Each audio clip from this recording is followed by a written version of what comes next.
I have never built a small project. No, really, like ever. I built this and this and this and all this. But nothing small, nothing simple. But why? Well, apparently there's a term for people like me.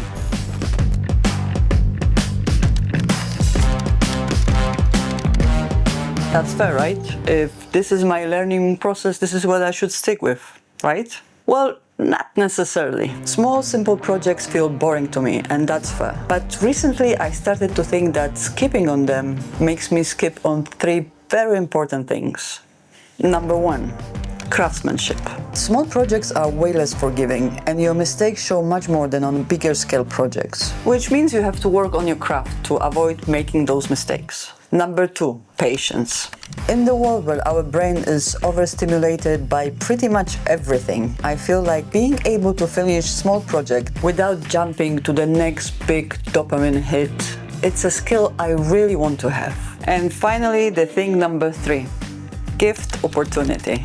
I can't really build a bookshelf for my friend's birthday, but I can sure build them jewelry box, for example. So in this video, I'm going to build a boring project, and I'm not gonna touch anything else until I finish with this one. This is the first time I'm working with hardwood from scratch. I previously built a shelf for my daughter, but it was from reclaimed wood, so most of the panels were already made for me. This time I bought few pieces of oak and walnut and went through the process of milling them.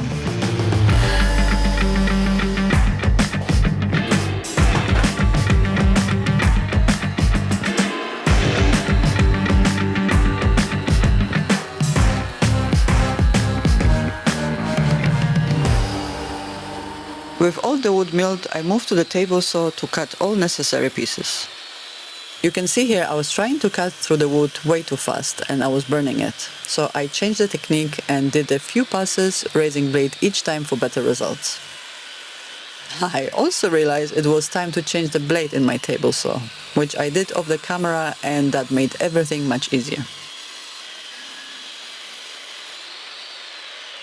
Before moving to the miter saw to cut the angle cuts, I cut a groove in each of the pieces. At this point you might think that I'm making a picture frames, and you would be right and wrong at the same time. The frames are components, but not the final product. But let's not get ahead of ourselves. For now we have quite few miter cuts to make. 1, 2.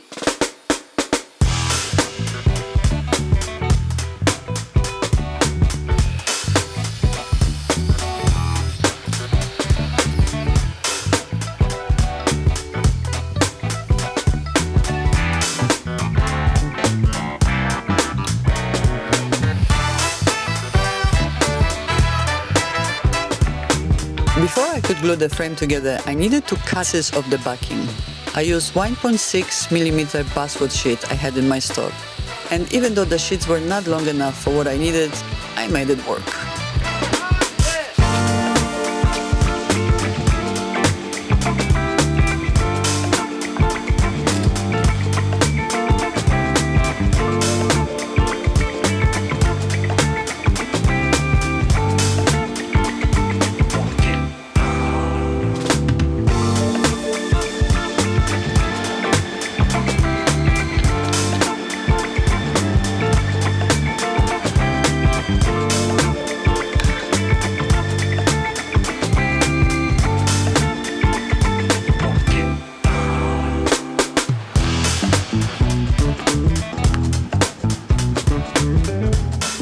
Not all corners turned out perfect, but nothing a screwdriver and a bit of glue could not quickly fix.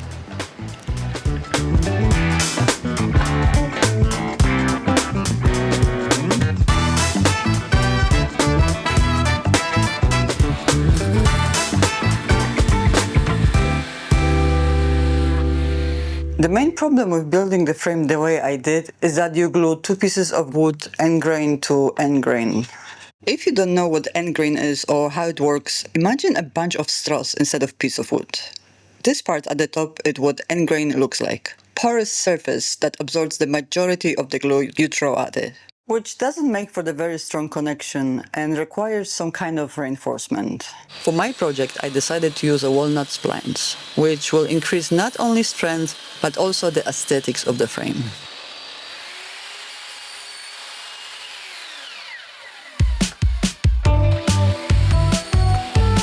Normally, to cut the slot for the spline, you would use a spline jig or a router if you have a right bit for it. But recently I saw a short that showed how to do it directly on the table saw, and I wanted to see if it actually works. So apparently what you want to do is to mark how deep you want your cut to go and align your blade with it. And once you're happy with that, you can attach something that will work as a stop block and get on with cutting.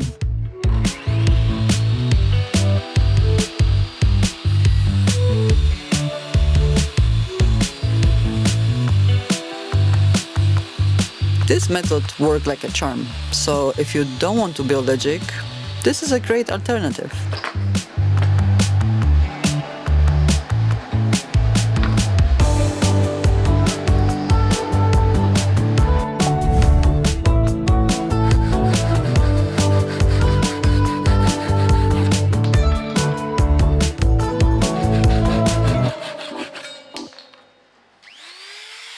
With the frames nice and strong, I use a router to round inside and outside edges and started my least favorite part of every project. I sprayed the frames with the water to raise the grain and got to work. Some of the sanding I was able to do using an orbital sander, but a lot of it had to be done by hand.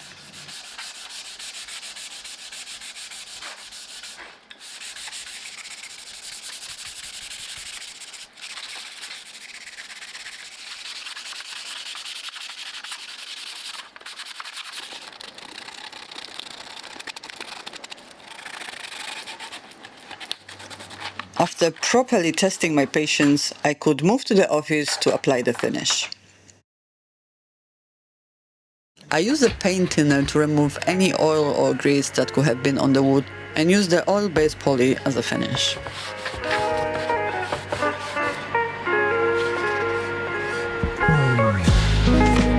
Then I covered the basswood sheet with a layer of self-adhesive velvet.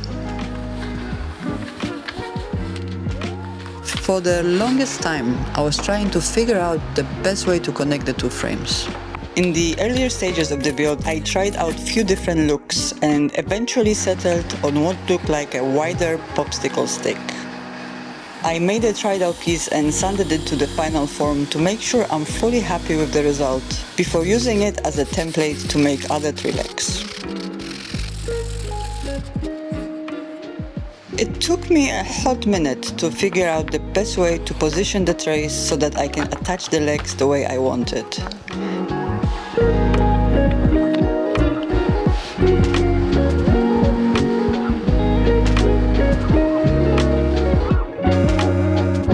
Thankfully, my brain eventually clicked and I was able to glue everything together.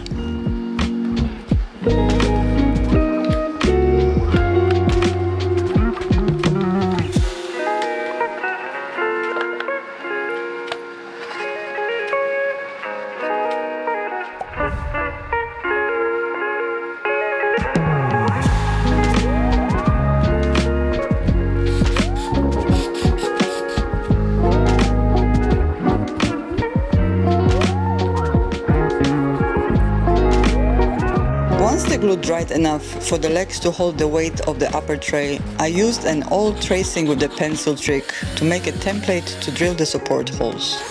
My idea was to put in contrasting dowels for additional support and aesthetics.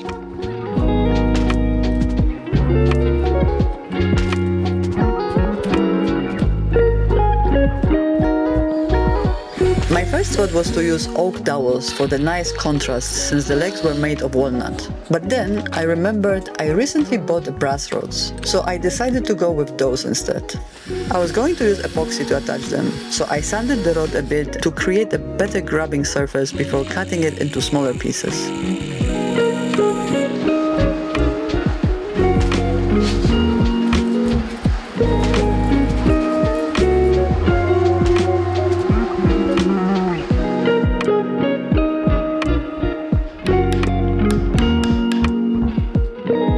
I left the epoxy overnight to cure properly before I came back to sand everything flush.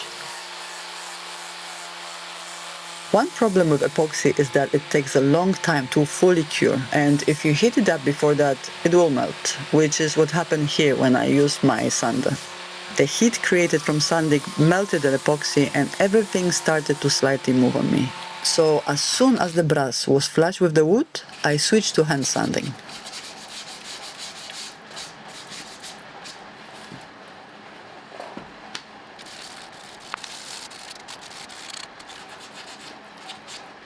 Finally, it was time to apply 2 final coats of protective layer, and with that, my boring project was finally done.